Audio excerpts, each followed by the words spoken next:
Vamos saber a situação neste momento, conversando com a correspondente Sandra Coutinho, que está em Boston, esteve no local das explosões e agora fala com a gente ao vivo. Sandra, bom dia para você. Muito trabalho por aí, né? Porque, na verdade, a situação ainda é muito difícil, principalmente para os moradores, 24 horas depois desse acidente. Quais são as informações que você tem sobre a investigação? Bom dia, Luciano. Bom dia, Raquel. Bom dia a todos. Olha, depois dessa busca de 9 horas, a única coisa que a polícia falou é que desde ontem eles seguem a pista de um homem saudita que chegou a ser tratado num dos hospitais aqui de Boston. Ele tem 20 anos, ele foi considerado um dos suspeitos, a polícia conversou com ele desde o momento em que ele era tratado para retirar estilhaços de bomba da perna dele. E hoje pela manhã, essa busca, aliás, durante a madrugada, essa busca nesse apartamento aqui em Revere, perto de Boston, foi feita com o consentimento do dono da casa. Ou seja, a polícia não tinha um mandato de busca, mas conseguiu o consentimento do dono da casa para fazer essas buscas. Ninguém sabe exatamente o que aconteceu, mas o que a gente viu durante toda a madrugada foram carros de peritos, investigadores, FBI, que circulavam pela cidade, exatamente os únicos que conseguiam circular livremente pela cidade. Vários quarteirões de Boston estavam completamente desertos, fechados à passagem de pedestres, de pessoas comuns, exatamente porque a chegada é no centro de Boston, a chegada da maratona. Então, uma área muito grande foi isolada do público e isso, de certa forma, partiu a cidade em dois. De um lado, você não conseguia passar para o outro, era muito difícil circular por toda a cidade. E havia um certo clima de medo, as pessoas circulavam na rua, olhando com cautela, principalmente porque ninguém foi preso até agora. Pois é, Sandra, você falando nesse clima aí que estava na cidade, né? Só para a gente atualizar, subiu para 152 o número de feridos, essa informação acabou de chegar. Eu queria que você contasse para a gente, no momento que você chegou aí em Boston ontem, né? O que você viu na cidade? Você já falou dessa questão da cidade dividida, mas o que se passava aí na mente das pessoas? Qual era o clima no momento que você chegou aí em Boston? Olha, as ruas estavam bastante vazias, claro, é uma segunda-feira, a gente sabe que Boston é uma cidade que tem muitos estudantes, não é uma cidade notívaga numa segunda-feira, né, e sim no fim de semana, mas as pessoas ainda muito assustadas. Muita gente nas ruas ainda estava com as roupas da maratona, porque as pessoas que participaram da prova passaram horas sem conseguir chegar de volta aos hotéis. Primeiro porque várias áreas da cidade estavam interditadas para passagem até deles próprios. E o segundo motivo é que muitos deles tiveram que conversar com a polícia. Os investigadores tentaram ouvir o maior número possível de pessoas o mais rápido possível para conseguir chegar nas informações que possam levar a quem realizou esses ataques. Um outro dado é que todo mundo que estava próximo aos locais da explosão entregassem todos os vídeos, fotos, qualquer registro que tenham daquele momento para a polícia poder analisar esses vídeos. É esse trabalho que a polícia faz nesse momento. Analisa todas as fotos tiradas pelas pessoas que estavam no local, todos os vídeos gravados por essas pessoas, os vídeos das câmeras de segurança da região, para tentar montar um grande quebra-cabeça e entender melhor o que aconteceu. Sandra, há muitos turistas ainda por causa dessa prova, que é uma das mais famosas do mundo. E como é que está a segurança? Está reforçada aí em Boston? Olha, está reforçada. Ontem o prefeito aqui de Boston disse que hoje seria um dia normal, mas é impossível ter um dia normal com tantas ruas ainda bloqueadas aqui pela cidade. O metrô circula normalmente, ainda há muita gente aqui, porque os maratonistas não pretendiam ir embora ontem mesmo. É uma prova de 42 quilômetros, uma prova difícil, então todo mundo pretendia dormir tranquilamente em seus hotéis.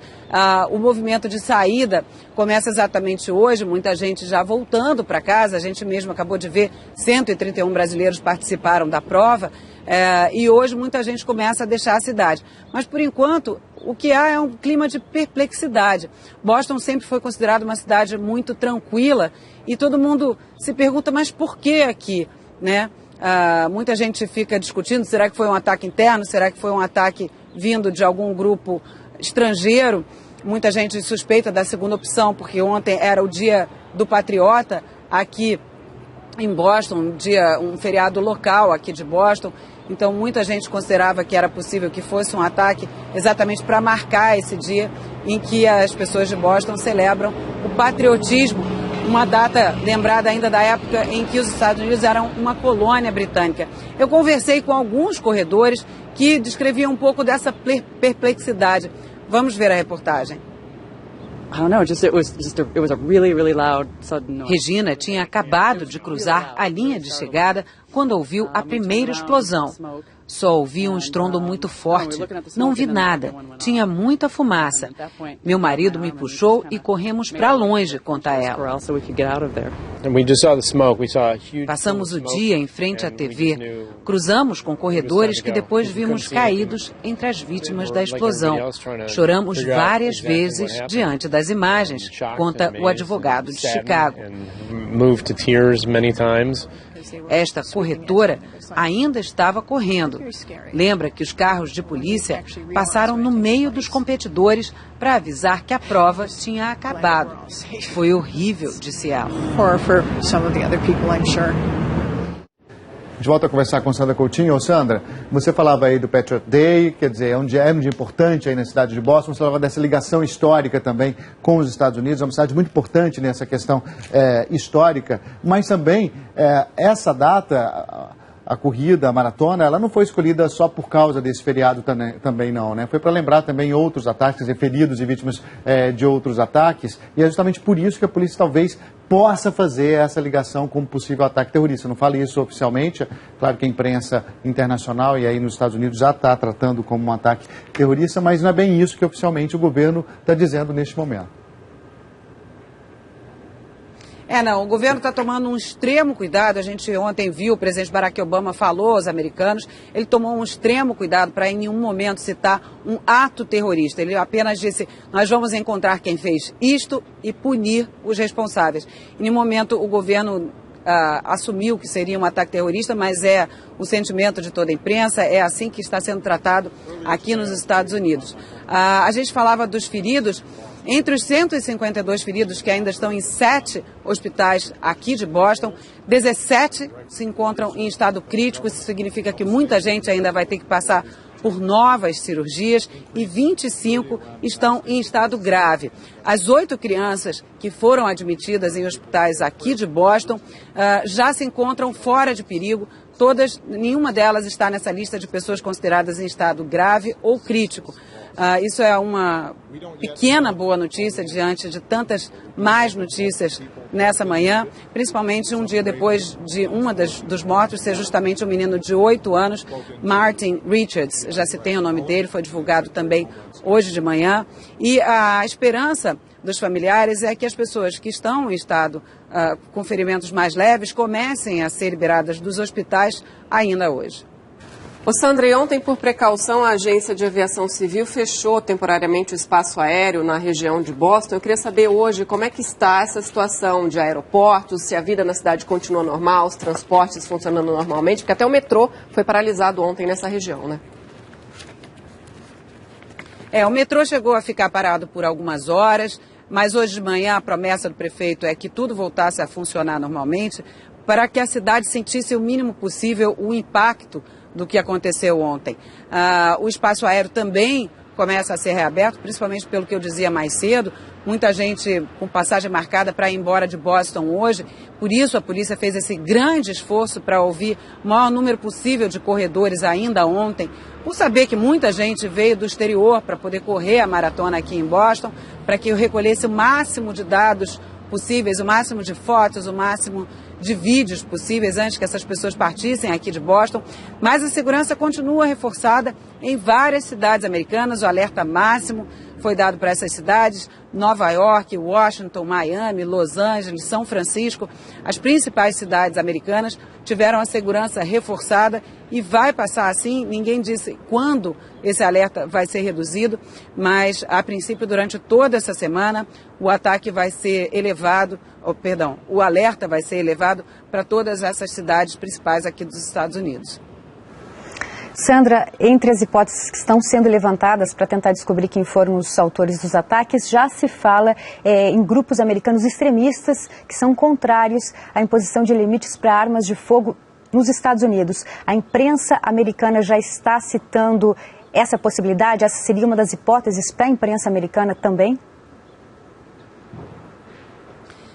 Está sim, Ana Paula. O que acontece aqui é que esse evento que era comemorado ontem é o evento que é considerado como o Tea Party, né? O que deu origem ao que a gente chama de Tea Party, uma revolta dos americanos contra a colônia britânica, né? Contra a metrópole britânica. Então, isso também é carregado de simbolismo no momento em que o país está extremamente dividido. O grupo mais radical, digamos, do Partido Republicano é justamente o Tea Party. É um país que continua sem apoiar 100% o presidente Barack Obama. A gente viu, as eleições foram extremamente disputadas, existe uma polarização política muito grande, principalmente nesse momento em que republicanos e democratas não conseguem se entender em vários aspectos, seja no orçamento, seja sobre o sequestro, né, aquela redução de orçamento que vai retirar dos cofres públicos 600 bilhões de dólares nos próximos 10 anos. Existe uma grande divisão política e algumas pessoas reforçam essa teoria de que seria um ataque interno com o seguinte argumento: se fosse obra da Al-Qaeda, se fosse obra de um grupo terrorista experiente, o número de mortos seria provavelmente muito maior. Mas isso, por enquanto, é só especulação, ninguém realmente tem uma pista concreta e a polícia está dizendo muito pouco, a polícia tem informado muito pouco a imprensa. Essa busca, por exemplo, que a gente citou mais cedo em Rivere, aqui perto da cidade de Boston, aquilo ali, a própria imprensa seguiu a polícia e viu onde é que a polícia estava fazendo essa busca. Isso não foi oficialmente anunciado à imprensa e depois que os policiais fizeram essa busca também nada foi revelado à imprensa. Isso tudo é especulação, não se sabe. Eu acho que o sentimento de insegurança que a gente falava no começo do jornal é reforçado exatamente por isso, porque ninguém sabe de onde partiu esse ataque. Então, Sandra, de qualquer forma, eu acho que até justamente por isso que o governo norte-americano não fala em ataque e terrorismo, porque seria uma perda de capital político muito grande, né? Mais uma vez, um ataque dentro, em solo americano, e se for também motivado por essa questão aí da lei do armamento, aí seria duplamente, né, vamos dizer assim, uma perda política, porque é uma lei defendida pelo presidente Barack Obama. Então, todo cuidado é pouco agora para discurso ou falar em motivação neste momento, né? Cuidado político mesmo do próprio governo. Não só é apoiada pelo presidente Barack Obama, como pela maioria da população. 72% dos americanos acreditam que é necessário aumentar a verificação dos antecedentes de pessoas que compram armas. Por isso é muito cedo para a gente dizer que realmente foi um ataque interno motivado pela discussão sobre as armas, porque existe um grande apoio da população americana para que haja uma verificação maior. Os americanos médios, os americanos comuns, estão cansados desses tiroteios em escolas que se repetem com uma frequência assustadora aqui nos Estados Unidos. Sandra, só para a gente encerrar, queria te perguntar o que está sendo dito aí nos Estados Unidos em relação à terceira explosão que aconteceu na biblioteca e museu JFK. As autoridades disseram que não teria nenhuma relação com as outras duas explosões, mas eles já apresentam alguma motivação, alguma causa para essa explosão na biblioteca? Não, essa relação entre os três acontecimentos já foi descartada desde ontem. Na verdade, o que aconteceu na biblioteca JFK não foi uma explosão, foi apenas um incêndio, mas o momento era de tanta tensão que chegou a ser noticiado como uma explosão, mas depois a polícia aqui de Boston disse que não só foi um pequeno incêndio, não se sabe exatamente o que provocou esse incêndio, como disse que também que todos os arquivos de John Kennedy, o ex-presidente John Kennedy, assassinado em 1963, estão completamente intactos, não sofreram nada com esse pequeno incêndio. A principal pista que a polícia segue agora são as outras duas bombas que não explodiram, foram encontradas próximo ao local das duas explosões. Eles acham, o que a polícia acha, é que dentro dessas bombas existe a assinatura do grupo que fabricou elas. O tipo de armamento, o tipo de técnica feita para produzir essas bombas, tudo isso, segundo a polícia, são pistas preciosas que provavelmente vão levar aos autores das explosões. Sandra, muito obrigada por participar aqui com a gente da edição das 10, pelas explicações ao vivo de Boston. Bom trabalho para você e bom dia.